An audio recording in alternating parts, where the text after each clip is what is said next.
In the last video, we talked about the secret to becoming a learning machine, which is all about having a standard, having that standard to read a book a day. And in this video, I want to share with you how I'm reading 300 books this year.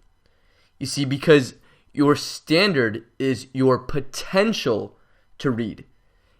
Whenever I would sit down and read, I'd read a book a day, maybe a book every 2 days, but there would be times between one book and another where maybe I wouldn't read for 2 weeks or even a month. That's why we need to talk about how to do it in this video, and the how to do it is setting a goal.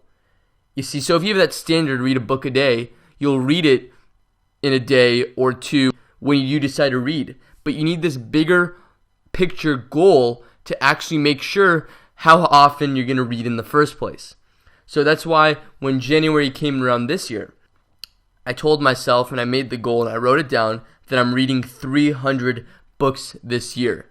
Now, it may not be January when you're listening to this. It may be June, for example. And if it's June, maybe you just set a goal to the end of the year for 150 books. But I like going by the calendar and I like setting a goal depending on what month it is all the way to December. And I suggest that you take a second right now and just decide how many books do you want to read this year. This is really important because this is the bigger picture thing that's going to keep you motivated, especially when we talk about how to make sure you're always learning. This is the motivation behind it. Take a second, write down your goal for how many books you want to read for the rest of the year. And if you even want to get a head start, go ahead and post in the discussion section right now what your reading goal is.